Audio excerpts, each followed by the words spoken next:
دیکھیے Ducky by की अहलिया को क्या गिरफ़्तार किया जाएगा, ये बहुत अहम सवाल इसलिए है कि 3 घंटे की इंक्वायरी हुई है सादुर रहमान उर्फ डक्की बाई की अहलिया से, और ये 3 घंटे की इंक्वायरी से कबल डक्की बाई की अहलिया ने ज़मानत कबल अज़ गिरफ़्तारी के लिए अप्लाई किया और ज़मानत ले ली, और उनकी अहलिया की ज़मानत अब 30 अगस्त तक हो गई है। यानी अब इस केस में डक्की बाई से मुंसलिक तमाम किरदार या उनके अहल खाना या जो भी उनके साथ राब्ते में था उनसे भी इन्वेस्टिगेशन या तहकीकात हो रही हैं। एक कानूनी पहलू बहुत अहम है क्योंकि हाल ही में एक कानून बना है और कानून साजी हुई है। इस कानून साजी के तहत 90 दिन तक रिमांड लिया जा सकता है। बहुत सारे केसेस में एजेंसी को इख्तियार दिया गया है, तो 90 दिन में तक हिरासत में रखा जा सकता है। और डक्की बाई को जो जब आखिरी मरतबा अदालत में पेश किया गया तो उनको 28 रोज़ का जिस्मानी रिमांड मांगा था, और अदालत ने 4 रोज़ा जिस्मान पर उन्हें इन अदारों के हवाले किया। और डक्की बाई तो अदालत से रवाना हुए, लेकिन 2 पहलू बहुत अहम हैं। पहली समात में 2 रोज़ा रिमांड पर उन्हें भेजा गया था, और इसके बाद अगली समात पर कहा गया कि उनसे चूँकि मोबाइल और लैपटॉप रिकवर करना है जिसके ज़रिए कनेक्शन हमने देखने हैं, तो इसका के लिए डक्की बाई से रब्ता किया गया। उनके अहल खाना से पूछगिछ की गई, सवालात जो उनकी अहलिया के सामने रखे गए वो सवालात उनको नहीं दिए गए, और उन्हें कहा गया है कि दोबारा अगर आपको तलब किया जाए तो आप आ जाएंगी। अब देखना यह है कि डक्की बाई ने की गिरफ़्तारी के बाद अब एक चीज़ बहुत अहम है कि जिस बेटिंग ऐप्स का ज़िक्र किया जा रहा है, PSL जो कि पाकिस्तान सुपर लीग है, पाकिस्तान का एक पहचान है, पाकिस्तान का एक बड़ा इवेंट होता है जिसमें इंटरनेशनल प्लेयर्स आकर खेलते हैं, वहाँ पर भी PSL में भी इस ऐप के इश्तिहारात हमने देखे और टी शर्ट्स पर उनका लोगो लगा हुआ था। राशिद लतीफ़ ने एक मौका पर इसका हवाला दिया और ज़िक्र किया, एक्शन बाद में लिया, और मैंने एक मौका पर पाकिस्तान और ऑस्ट्रेलिया के मैच के दौरान भी एक कंपनी का इश्तिहार देखा जहाँ पर ये हो रहा था, और बहुत सारी ऐप्स पाकिस्तान में चल रही हैं। मिसाल के तौर पर जो वो ऐप्स जो क्रिकेट मैचेस दिखाती हैं, वहाँ पर उन वक्फे के दौरान इन ऐप्स की प्रमोशन की चीज़ें हमें नज़र आती हैं। तो हमें यह तय करना होगा कि इनकी प्रमोशन करने वाले यूट्यूबर्स ही नहीं, ऐप्स भी, तमाम यूट्यूब चैनल्स भी और तमाम प्लेटफार्म्स बंद होने चाहिए जिन पर ये ऐप्स अपने इश्तिहार लगाती हैं। क्योंकि एक तरफा काम की वजह से आपको एक बात बता दूं कि फ़ुटबॉल की लीग हो रही थी, उस लीग में भी स्पॉन्सर पहुंचे, और जब ये पता चला कि इसका ताल्लुक़ किसी न किसी हैसियत में जुए से है, तो उस वक्त फिर एक्शन लेते हुए इसको रोक दिया, स्पॉन्सरशिप ख़त्म की गई। अब यहाँ पर सिर्फ एक केस का मामला नहीं, आगाही का भी मामला है। अगर आगाही होती तो यकीनन शायद क्राइम से बच जाते, जिनको पता नहीं था ये क्राइम है। और 16 वीडियोज़ हैं जिनका हवाला देते हुए कहा गया है कि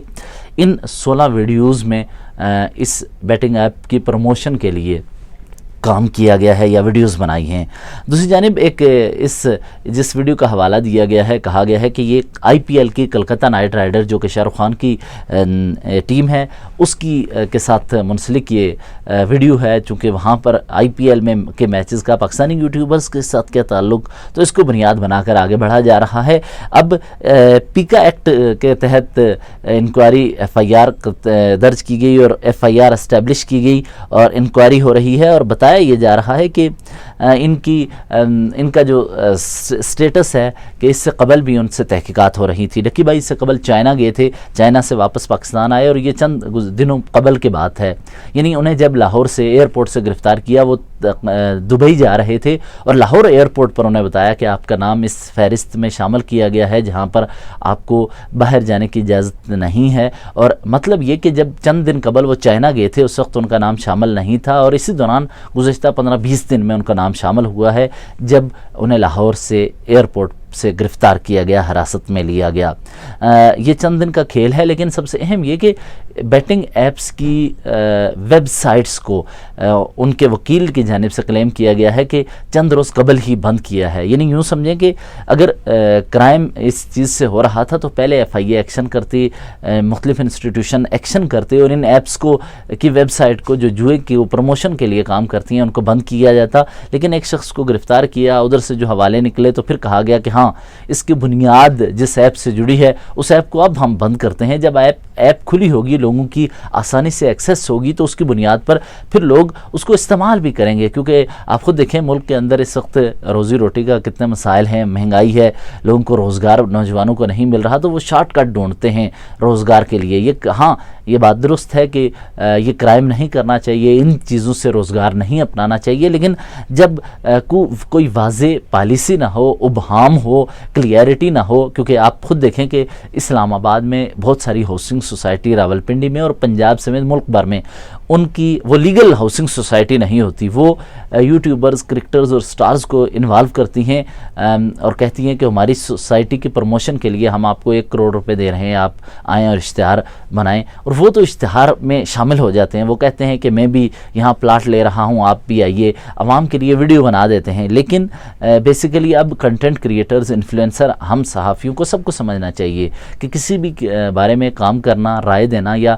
کسی خاص کر انفلوئنسر جو ویڈیوز بناتے ہیں ان کی پروموشن سے قبل ان کی حیثیت، قانونی حیثیت اور ان کی بنیادی جو رجسٹریشن کا عمل ہے اس کے بارے میں بھی معلومات حاصل کریں کہ آپ کی پروموشن کا میں سبب بن رہا ہوں تو آپ کی پروموشن کیوں کریں. کیونکہ کسی انفلوئنسر رجب بٹ، ڈکی بھائی اور ان کے 2-2، 4-4، 6-6، 8-8 ملین فالوور ہیں، تو ان کو دیکھا جاتا ہے، تو ان کی وجہ سے بہت سارے لوگ انجانے میں بھی یہ کرائم کر بیٹھتے ہیں، غلط جگہوں پہ پیسہ لگا دیتے ہیں، غلط ہاؤسنگ سوسائٹیز میں جا کر انویسٹ کر دیتے ہیں. تو یہ بیسیکلی آگاہی انفلوئنسرز کے لیے بھی ہے کہ جب آپ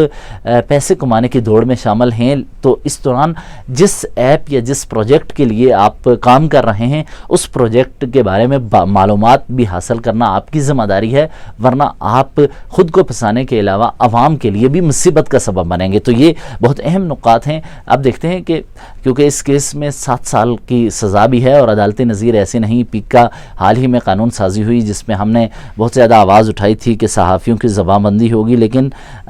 بدقسمتی سے اب مختلف سیگمنٹ آف سوسائٹیز، جو سوسائٹی کے افراد ہیں، ان کو بھی اب اس کا نشانہ بنایا جا رہا ہے. اب دیکھتے ہیں کہ عدالت کیا کرتی ہے. لیکن جب پی ایس ایل میں، جب مختلف پاکستان کے میچز میں یہ ایپ نظر آتی ہے، ان کے اشتہارات نظر آتے ہیں، تو چند افراد کے لیے پیمانہ کیسا ہوگا، عدل کا ترازو کس طرح اس معاملے کو دیکھے گا. یہ بہت پیچیدہ کیس ہے جو کہ مستقبل میں اس طرح کی ایپس اور آن لائن کرائمز کے حوالے سے بہت اہم اور تاریخی حوالے سے جسے کوٹ کیا جائے گا.